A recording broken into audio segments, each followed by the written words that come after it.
Numbers 33. These are the journeys of the sons of Israel, by which they came out from the land of Egypt by their armies, by the hand of Moses and Aaron. And Moses wrote down their starting places according to their journeys by the command of Yahweh. And these are their journeys according to their starting places. They journeyed from Ramses in the first month, on the 15th day of the first month. On the next day after the Passover, the sons of Israel started out with a high hand in the sight of all the Egyptians. But the Egyptians were burying all their firstborn whom Yahweh had struck down among them. Yahweh had also executed judgments on their gods. Then the sons of Israel journeyed from Ramses and camped in Succoth. They journeyed from Succoth and camped in Etham, which is on the edge of the wilderness. They journeyed from Etham and turned back to Pi-hahiroth, which faces Baal-zephon, and they camped before Migdol. They journeyed from before Hahiroth and passed through the midst of the sea into the wilderness, and they went 3 days' journey in the wilderness of Etham and camped at Marah. They journeyed from Marah and came to Elim, and in Elim there were 12 springs of water and 70 palm trees, and they camped there. They journeyed from Elim and camped by the Red Sea. They journeyed from the Red Sea and camped in the wilderness of Sin. They journeyed from the wilderness of Sin and camped at Dophkah. They journeyed from Dophkah and camped at Alush. They journeyed from Alush and camped at Rephidim. Now it was there that the people had no water to drink. They journeyed from Rephidim and camped in the wilderness of Sinai. They journeyed from the wilderness of Sinai and camped at Kibroth Hattaavah. They journeyed from Kibroth Hattaavah and camped at Hazeroth.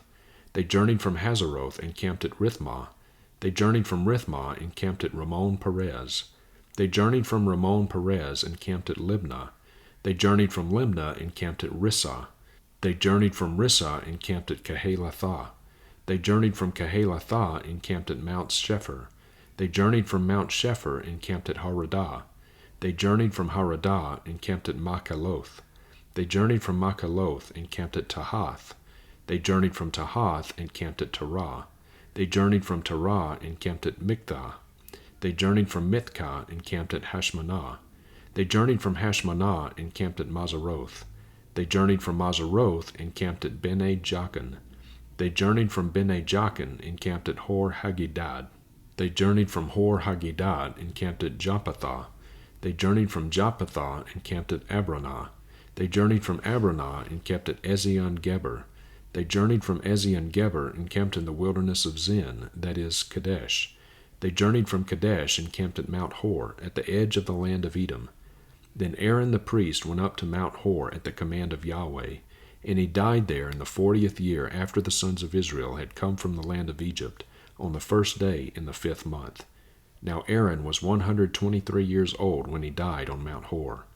Now Canaanite, the king of Arad, who lived in the Negev in the land of Canaan, heard when the sons of Israel were coming. Then they journeyed from Mount Hor and kept at Zalmanah. They journeyed from Zalmanah and kept at Punon. They journeyed from Punon and camped at Aboth. They journeyed from Aboth and camped at Abarim at the border of Moab. They journeyed from Ayim and camped at Dibon Gad. They journeyed from Dibon Gad and camped at Almon Diblathaim. They journeyed from Almon Diblathaim and camped in the mountains of Abiram before Nebo. They journeyed from the mountains of Abiram and camped in the plains of Moab by the Jordan opposite Jericho. They camped by the Jordan from Beth Jeshimoth as far as Abel Shittim in the plains of Moab. Then Yahweh spoke to Moses in the plains of Moab by the Jordan opposite Jericho, saying, Speak to the sons of Israel, and say to them, When you cross over the Jordan into the land of Canaan, then you shall dispossess all the inhabitants of the land from before you, and destroy all their carved stones, and destroy all their molten images, and demolish all their high places. And you shall take possession of the land and inhabit it, for I have given the land to you to possess it. And you shall inherit the land by lot according to your families. To the larger you shall give a larger inheritance, and to the smaller you shall give a smaller inheritance. Wherever the lot falls to anyone, that shall be his. You shall inherit according to the tribes of your fathers. But if you do not dispossess the inhabitants of the land from before you, then it will be that those whom you let remain of them will become as pricks in your eyes and as thorns in your sides, and they will trouble you in the land which you inhabit. And it will be as I plan to do to them, so I will do to you. Psalm 78. 1 through 39. A Maskil of Asaph. Give ear, O my people, to my instruction. Incline your ears to the words of my mouth. I will open my mouth in a parable. I will pour forth dark sayings of old, which we have heard and known, and our fathers have recounted to us. We will not conceal them from their children, but recount to the generation to come the praises of Yahweh, and his strength and his wondrous deeds that he has done. For he established a testimony in Jacob, and set a law in Israel, which he commanded our fathers, that they should teach them to their children, that the generation to come might know, even the children yet to be born, that they may arise and recount them to their children, that they should set their confidence in God, and not forget the deeds of God, but observe his commandments, and not be like their fathers, a stubborn and rebellious generation, a generation that did not prepare its heart, and whose spirit was not faithful to God. The sons of Ephraim were archers equipped with bows, yet they turned back in the day of battle. They did not keep the covenant of God, and refused to walk in his law. So they forgot his acts, and his wondrous deeds that he had shown them. He did wonders before their fathers, in the land of Egypt, in the field of Zoan. He split the sea and caused them to pass through, and he made the waters stand up like a heap. Then he led them with a cloud by day, and all the night with a light of fire. He was splitting the rocks in the wilderness, and so gave them abundant drink like the ocean depths. He brought forth streams also from the cliff face, and caused waters to run down like rivers. Yet they still continued to sin against him, to rebel against the Most High in the desert. And in their heart they put God to the test, by asking for food according to their desire. Then they spoke against God. They said, Can God prepare a table in the wilderness? Behold, he struck the rock so that waters gushed out, and streams were overflowing. Can he give bread also? Will he prepare meat for his people? Therefore Yahweh heard and was full of wrath, and a fire was kindled against Jacob, and anger also mounted against Israel, because they did not believe in God and did not trust in his salvation. Yet he commanded the skies above and opened the doors of heaven. He rained down manna upon them to eat, and gave them grain from heaven. Man ate the bread of angels. He sent them provision to satisfy. He led forth the east wind in the heavens, and by his strength he guided the south wind. Then he rained meat upon them like the dust, even winged fowl like the sand of the seas. He caused them to fall in the midst of his camp, all around his dwelling places. So they ate and were very satisfied, and their desire he brought to them. Before they had satisfied their desire, while their food was in their mouths, the anger of God rose against them, and killed some of their stoutest ones, and subdued the choice men of Israel. In spite of all this, they still sinned, and did not believe in his wondrous deeds. So he brought their days to an end in futility, and their years in sudden terror. When he killed them, then they sought him, and returned and sought earnestly for God. And they remembered that God was their rock, and the Most High God their Redeemer. But they deceived him with their mouth, and lied to him with their tongue.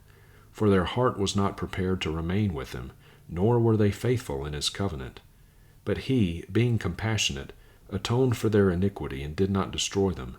And he abounded in turning back his anger, and did not arouse all his wrath. Thus he remembered that they were but flesh, a wind that goes and does not return.